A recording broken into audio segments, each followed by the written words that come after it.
আসসালামু আলাইকুম, it's me Anima. তো আজকে শুধু ক্লাস 8 এর বন্ধুদের জন্য নয়, আজকে হচ্ছে ক্লাস 6 থেকে 10 এর সব বন্ধুদের জন্য। অনেক সময় দেখা যায় বাংলা হোক, বিশেষ করে বাংলা, আমাদের সৃজনশীল লেখার ক্ষেত্রে হচ্ছে কি বাংলা, বিজ্ঞান, সমাজ, বিশেষ করে বিজ্ঞান একটু আমাদের কনসিডার করা যায় যে বিজ্ঞান জাস্ট বই লিখে দিল আমরা মার্কস পাই। সমাজেও কিছুটা, বাট ধর্মে বাংলায় ধর্মেও সমাজের মতো কিছুটা, বাট বাংলা ফার্স্ট এমন একটা সাবজেক্ট যেখানে সৃজনশীল যত লিখবো জীবনে নাম্বার পাবো না। আমি তো আগে 48 স্পেশাল লিখতাম, তাও নাম্বার পাইতাম না। এত দুঃখ কোথায় রাখি। এখন কিছুদিন আমি চেষ্টা করছি তোমাদেরও এসব প্রবলেম ফেস করতে হয়, তাই তোমাদের জন্য নিয়ে এলাম সৃজনশীল লেখার নিয়ম। তো আমাদের সৃজনশীল লেখার 4টা ধাপ: ক, খ, গ, ঘ। তো ক, আমরা কটা অনেকে লিখি এভাবে যে ক, এভাবে লিখি এখান থেকে শুরু করি, একদমই ভুল। আমাদের এখান থেকে একদমই শুরু করা যাবে না। আমাদের যতই হোক সৃজনশীল, এখানে 1 নং প্রশ্ন উত্তর আমরা এখানে লিখব, 1 নং প্রশ্ন উত্তর। প্রশ্ন উত্তর করে এভাবে দাগ দিব বা সোজা একটা দাগ দিব।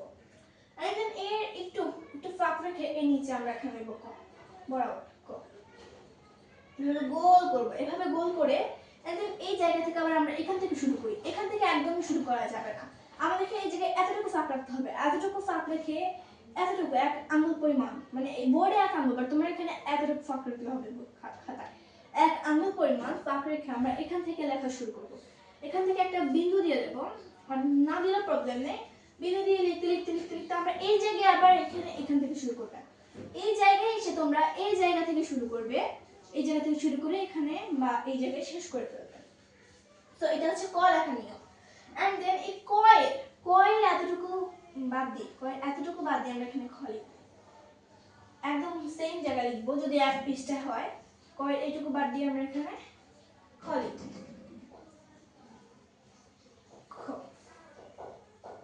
আবার যেন বেশি ফাঁক না হয়, এই জিনিসটা আমাদেরকে দেখতে হবে, দেখতে কেমন লাগছে জিনিসটা ওইটা খেয়াল করতে হবে। আমরা এখানে জিনিসটা ভালোভাবে দেখাচ্ছি, কারণ হচ্ছে আমি তো লিখি নেই, কিছু লিখলে তখন সুন্দর লাগতো। এন্ড দেন খয়ের আমরা যেভাবে এইটুকু ফাঁক রেখে এই জায়গা থেকে লিখবো লিখবো লিখবো লিখবো, ঠিক আছে, ভালো কথা। লিখতে লিখতে আর এই সাইড থেকে লিখবো। এখানে আমরা জাস্ট বর্ণনা দিতেই থাকবো, এভাবে দেব। ফার্স্টে যেটা চাইছে, যেমন বলো এই বক্তব্যটিতে কার চরিত্র প্রকাশ পেয়েছে, এই বক্তব্যটিতে একটা নাম দিয়ে দিলাম। প্রত্যুপকার গল্পটিতে কার প্রকাশ পেয়েছে, নাম দিয়ে দিলাম, এখানে দাগ দিলাম। দাগ দেওয়ার পর আবার নিচের এই জায়গা থেকে শুরু করবা। এক লাইন এখানে শেষ, এখান থেকে এগুলা ফাঁকা, শুধু ফাঁকা থাকবে, এগুলা ফাঁকা থাকবে। এখান থেকে শুরু করে তুমি এবার এখান থেকে শুরু করবা, এখান থেকে শুরু করে তুমি পরের পেজের এখান থেকে শুরু করবা, পরের পেজ এখান থেকে শুরু করে তুমি যতটুকু শেষ হয় ততটুকু অপেক্ষা করবা। ধরো ক লেখা শিখেছি আমি তোমাদের, কারণ ধরো এটা তোমার পরের পেজের শেষ এখান পর্যন্ত, ঠিক আছে। এবার তুমি গটা কি ধরে, ওটা হচ্ছে খ, খ গটা কি ধরে।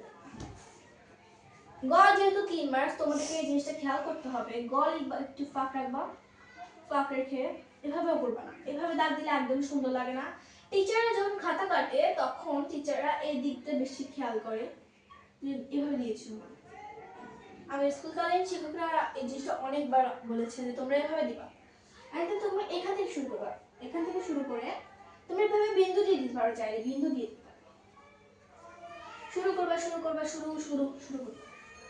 ওকে,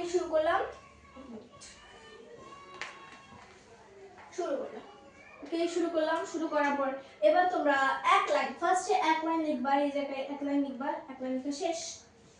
এন্ড দেন আবার ক্ষয়ের মতো এই জায়গায় শুরু করে আবার লিখতেছি লিখে এই যে ক্ষয়ের মতো এই জায়গায় এসে, মানে সেকেন্ড প্যারা, এখানে 3টা প্যারা হবে, 3টা প্যারা, সেকেন্ড প্যারাটা এখানে শেষ।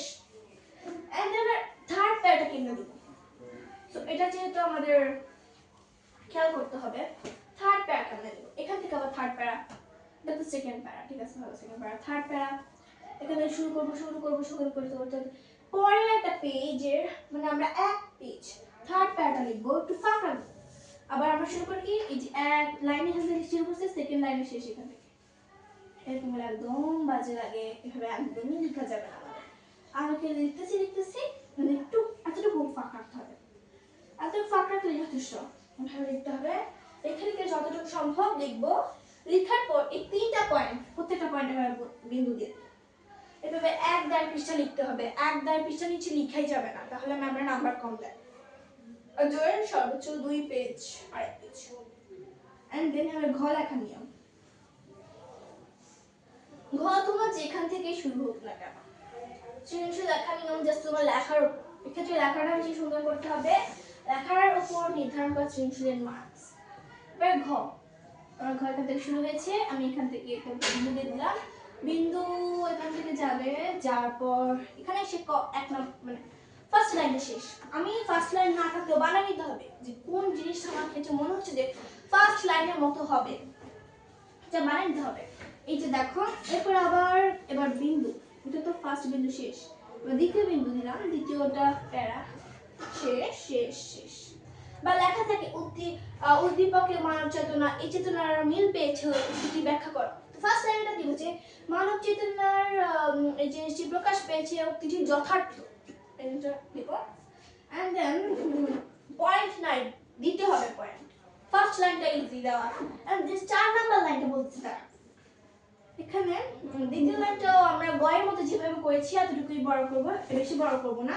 আর 3 নাম্বার লাইনটা, 3 নাম্বার লাইন একটু বড় করব, মেইন ব্যাখ্যাটা দিব। আমরা যখন চাই উদ্দীপকের ব্যাখ্যা চাই, আমরা গল্পের ব্যাখ্যা চাই, তখন একটাতে দিব, তখন 4টা লাইন অলরেডি হয়ে যায়, যে একটাতে জাস্ট কেমনে ব্যাখ্যা করব, আরেকটাতে উদ্দীপকের ব্যাখ্যা করব, আরেকটাতে হচ্ছে কি আমরা কিসের ব্যাখ্যা করব, এই সাইডে আনতে হবে। আরেকটা হচ্ছে কি আমরা গল্পের ব্যাখ্যা করব, ফার্স্ট উদ্দীপকের ব্যাখ্যা করব না, আমরা কখনোই ফার্স্ট উদ্দীপকের ব্যাখ্যা করতে যাব না। উদ্দীপকের ব্যাখ্যা যদি আমরা ফার্স্টেই করি তাহলে ম্যামরা দেখে ভাববেন কি যে আমরা উদ্দীপকের ব্যাখ্যা যদি ফার্স্টে করি, তাহলে ম্যামরা দেখবেন, ভাববেন যে ও পুরোটা উদ্দীপক, জাস্ট দেখবেন উদ্দীপকের তামিম শেষ, কাটা, ডাবল জিরো। ম্যামরা উদ্দীপক দেখছে, ফার্স্ট উদ্দীপক শেষ। বাট যখন তুমি ফার্স্ট শিখবা গল্পে এই জিনিসটি প্রকাশ পেয়েছে এবং উদ্দীপকেও এই জিনিসটি প্রকাশ পেয়েছে, তখন ম্যামরা ভাববে যে তুমি গল্পটি থেকে যথার্থতা বিচার করেছো।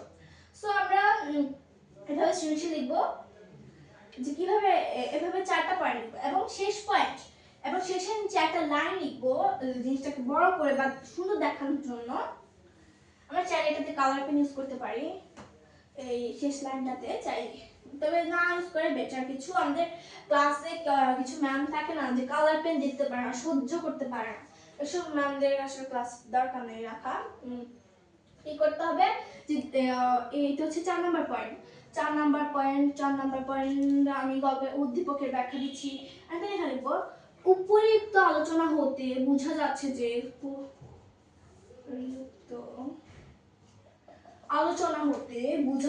যে মানব চেতনার দিক থেকে গল্পের দিকটি বা উদ্দীপকের দিকটি থেকে গল্পের দিকটি চেতনার মিল রয়েছে, কিন্তু প্রেক্ষাপট ভিন্ন।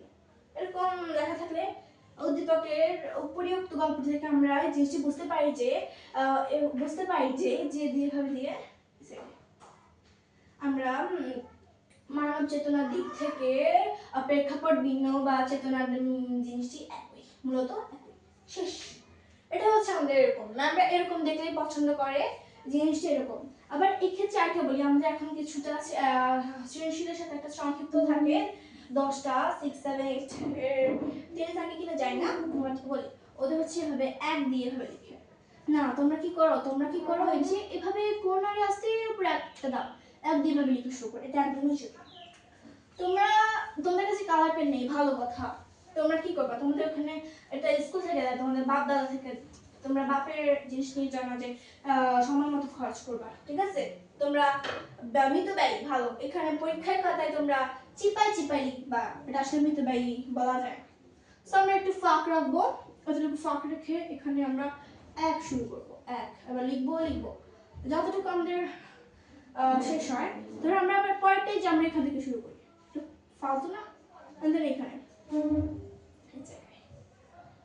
এই জায়গায় এখান থেকে শুরু করবো আমরা জিনিসটা, তখন বলবো কেন আমাদের এই জায়গা, মনে করো কি যারা আবার বেশি অপচয়কারী তারা এখান থেকে শুরু করবে, ঠিক আছে, আবার পরে গুলো আবার এই লাইন থেকে শুরু করবে, এই লাইন থেকে শুরু করবে, জিনিসটা দেখতে সুন্দর দেখা যায়, যেখানে ফাঁক, যেহেতু একটা নতুন শুরু, যেমন দেখো তোমাদেরকে দেখায়, এখান থেকে 3 4 এই জিনিসটা সুন্দর লাগছে না, বাট যখন তুমি এভাবে দিচ্ছ, এই জিনিসটা এভাবে দিচ্ছ আর এই জায়গায় লেখা, এই জায়গায় লেখা, এই জায়গায় লেখা, জিনিসটা কেমন কত সুন্দরটা লাগে।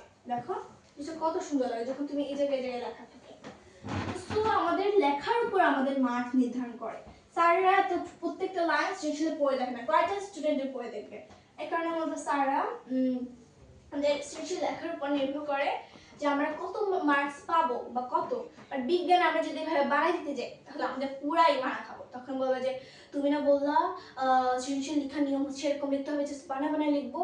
না, বিজ্ঞান দরকার নাই, বিজ্ঞান আমরা কখনো পয়েন্ট দিয়ে লিখি না, বিজ্ঞান লিখবো, হ্যাঁ ফাঁক রাখবো, এতটুকু তো ফাঁক রাখবো। তোমরা চাইলে, এটা তোমাদের ইচ্ছা, অ্যাজ এ উইশ, তোমরা চাইলে তোমরা বিজ্ঞানও দিতে পারো, যে কোনো কিছু পয়েন্ট দিতে পারো। এটা হচ্ছে স্যারদের মাইন্ডের উপর নির্ভর করে। বা স্যার যখন ঝগড়া করে খাতা দিতে চায় তখন তো নাম্বার উঠবেই না।